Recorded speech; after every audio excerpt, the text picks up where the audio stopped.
Assalamu alaikum and welcome to Islam in Life with me, Reza Ghazim. Is Donald Trump really that much different from what Muslims, or rather I should say believers, have had to face throughout their history? Donald Trump has been elected the 45th President of the United States. This comes after a controversial campaign that included contentious remarks about Muslims. Within days of his winning the election, media has reported on the increasing cases of Islamophobia and abuse of Muslims in the USA. Hijabi women have been beaten up and their headscarves ripped off while being told to leave the country. And the threat to Muslims is not limited to the USA. Trump's arrogant and openly abusing remarks against Muslims seems to have given license to far-right groups in Europe too, to be openly abusive towards Muslims. And the rise of such political groups is creating fear amongst all Western Muslims everywhere. What does Trump presidency mean for American Muslims, and indeed Muslims beyond the US? Will he backtrack on his threats against Muslims, or actually go ahead with them?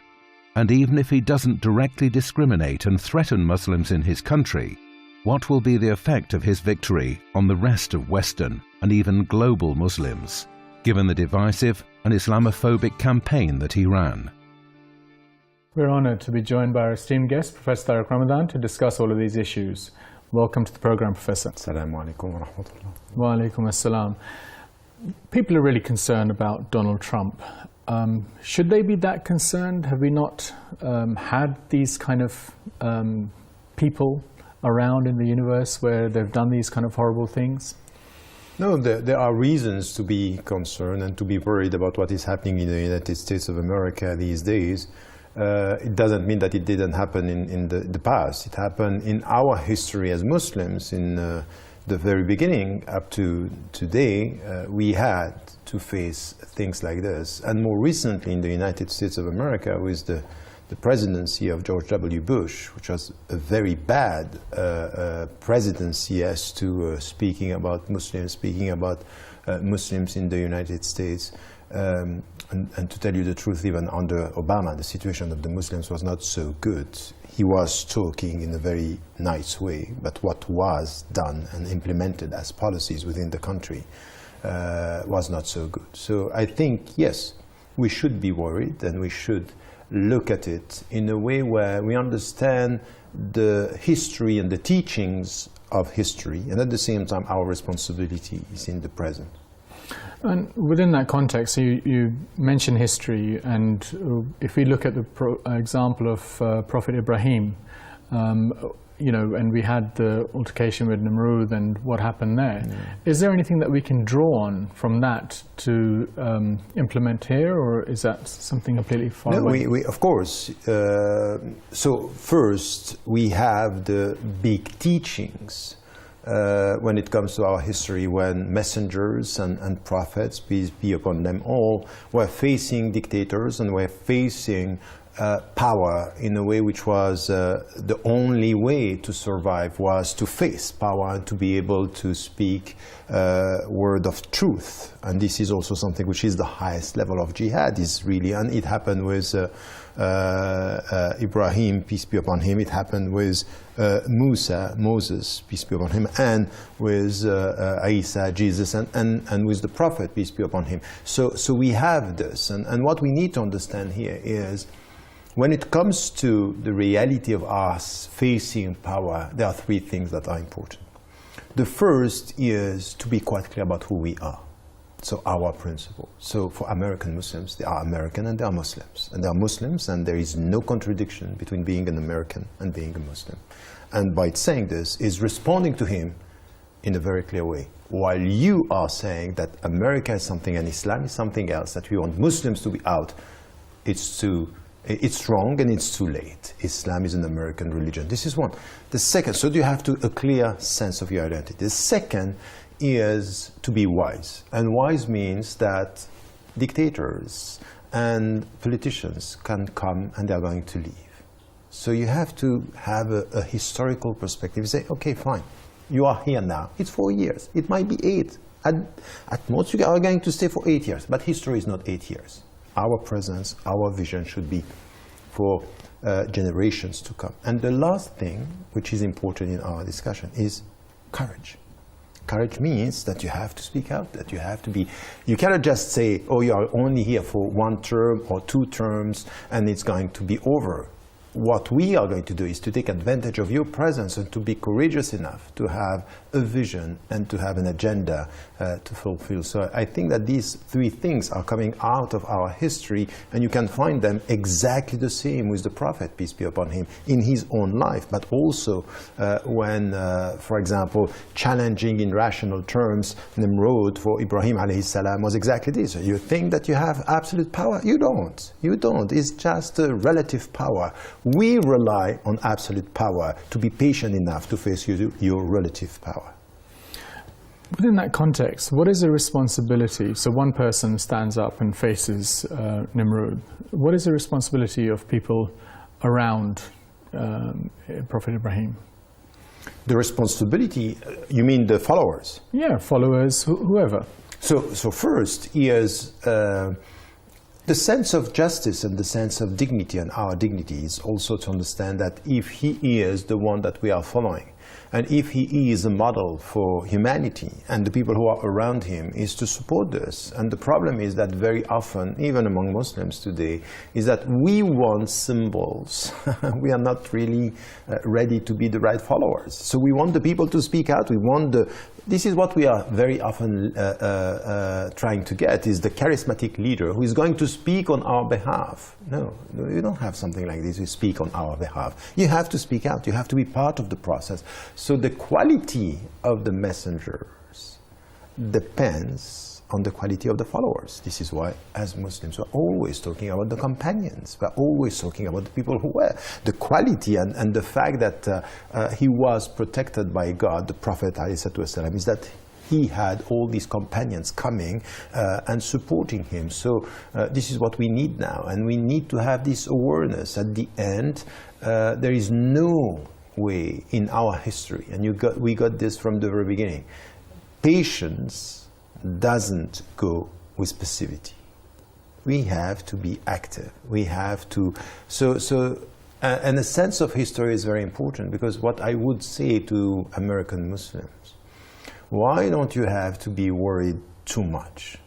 Because if you look at the history of the United States of America, such policies, not only the leader, not only Trump, because the problem is not Trump, the problem is the administration, the problem is the policy. It's the policies that we have within the country. So look at what happened with the Japanese, what happened with the Chinese, what happened with the Latinos, what happened with the black people. That's a history of discrimination, a history of stigmatization, a history of injustice and very bad treatment. The Japanese were so badly treated. The Chinese at the end of the 19th century, in a way which is impossible. Now you go and you talk to the Americans. Who are the best migrants in the country? The Chinese, the Japanese. We are happy with them. While we don't like the black as citizens, we don't like the Latinos as migrants, and we don't like the Muslims as religious people. So we need to get this, which is so important. So as you said, I would say we go beyond an election to get the sense of history, which is so important. When you map out this history of racism that exists within America, how can you square what you've just said with what you said earlier in terms of being American and a Muslim, and there is no contradiction between them? That's a very good point, because this is the perception of the self, your self-perception. This is why you should be strong. Because if you are not strong with who you are, people are going to define you. People are going to put you in your mind the fact that being a Muslim makes you less an American. If you don't get the sense that I don't have a problem, I'm an American and I'm a Muslim, I have multiple identities, you want to reduce me to something, that's not going to work. No one is only one thing. So I think that before challenging the authority of the dictator, be clear with the authority of the self. The authority, your own authority in the way you define yourself.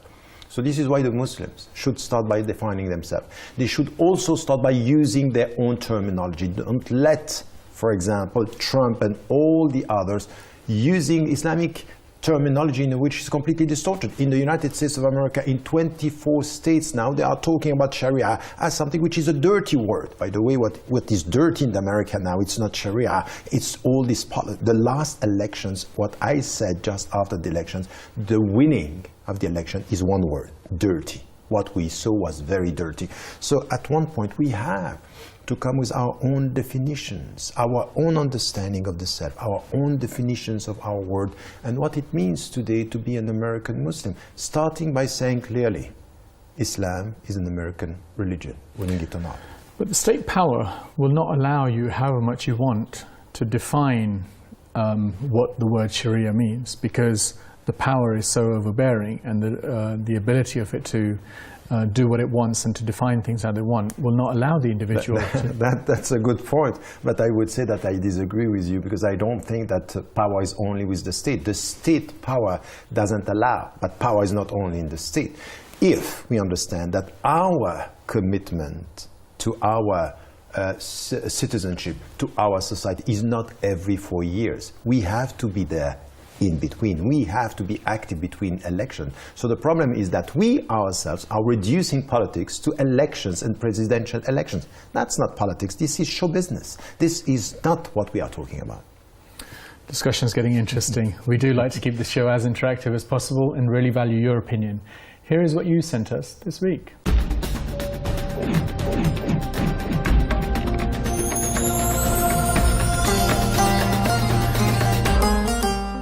This week we asked, what does the Trump presidency mean for Muslims? Safia from Iraq said, Trump has said some really horrible things about Muslims. But then again, which American president has been good towards Muslims? They all want to bombard and kill us. Hani from USA said, I really fear the rising Islamophobia in the USA. Suddenly people think it's okay to use vile language against us and to harm us. We are fearful. And Jessica from Berlin said, Americans deserve Trump, but my worry is his influence on the haters here in Europe. I think he's managed to bolster them, and that's worrying. It is a good opportunity for Muslims to show solidarity with their brothers in the US, and it shows that we are in tough times. We have to stand united together. I think he's a very divisive president. A lot of Muslims are standing in fear because of him. And in order for us to counteract his message of hate and division, we need to be always prevalent, always spreading the good message, always setting the best example that we can have of Muslims. Trump, I really think he needs to sort out his priorities. You know, you can label us and you can put tags on us all you want, but know that we are loving humans and all we share is peace. So, you know, good luck with your presidency, but we're not going to stand down, and we would love us for who we are. That's all the comments we have for this week. If you'd like to have your views featured in the show, be sure to follow us on Facebook or join us on Twitter. Now you can send your own videos with your comments and even your questions to islamandlife@presstv.com. One of the things that was mentioned in the clip was this idea of Trump's impact on bombarding others and bombing others. How will that play itself out? Do you see that happening? It's happening already. There will be no change. Will it increase though? I'm not sure. I think that, you know, it might be, but let us be clear on this. We were so happy when Barack Obama came, and in fact, he did much more than Bush on many ways. So the real politics that we had with Barack Obama in Iraq, in Afghanistan, in Yemen, in supporting Saudi Arabia to go and to bombard innocent people in Yemen, and even within the domestic policies with people being jailed, solitary confinement, all these things are happening under Obama. So, and by the way, he's one of the reasons why we have Trump now.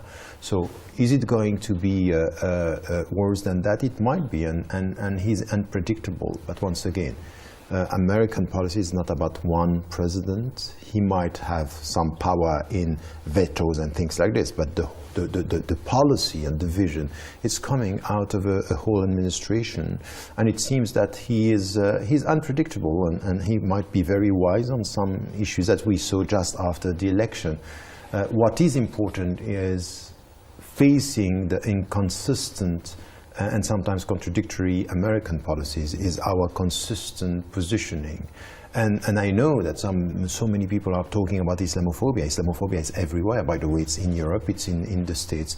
Now, I have a problem with Muslims obsessed with Islamophobia to the point that they put themselves in a situation of victims. Why? I would change this by saying, okay, that's fine, there is Islamophobia. Now, what is our answer? How do we go beyond the reactive answer and say, don't react to Trump, have a vision beyond Trump, have a vision beyond him. He's just a moment in history. He's not history. Lots of things that you've said, and I'll try and see how many of them can be picked up. But one of the things is about that was said in the clip was this idea that it is Trump's presidency and his election that is impacting on people in Europe. Is that the case? Is this the way around it is? Because Brexit happened before. No, I really think it's the other way around. What I have been saying for many years, when I have been involved at the European level for so many years, and we saw, Islamophobia and racism, what is happening in France, what happened in the UK, what is happening in the Netherlands, what happened in Denmark. Many expressions of Islamophobia and bad reaction, to the point that we had in the United States of America people speaking about Europe as Arabia, colonized by Arabs, meaning Muslims.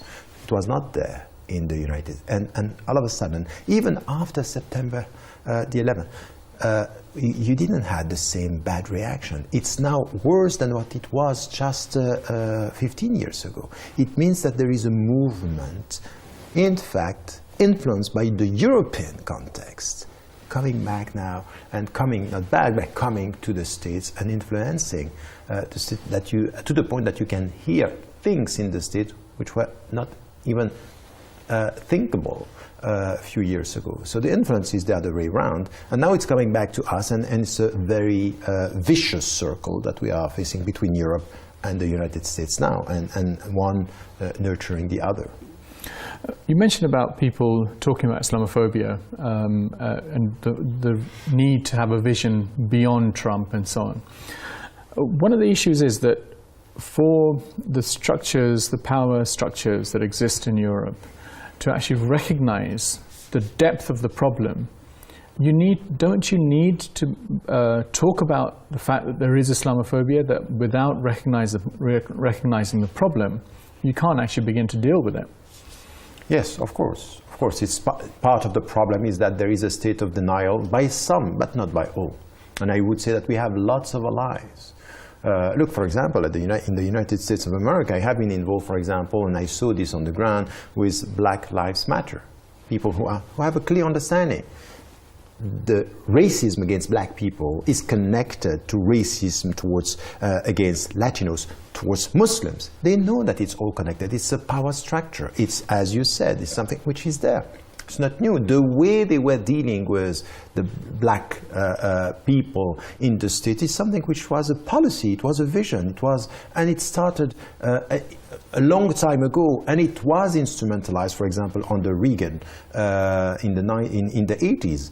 Letting drugs coming within the country in order to stigmatize the black people. This is a policy. We know about that. So there are strategies on this, and it's exactly the same, to the point that we know the infiltrant now and the people who are pushing some to go to the extreme in order to nurture the image they want the people to have about Islam. We know this. So when we are dealing with segments of the society doing this, on the other side, you have people who understand that there is a problem here.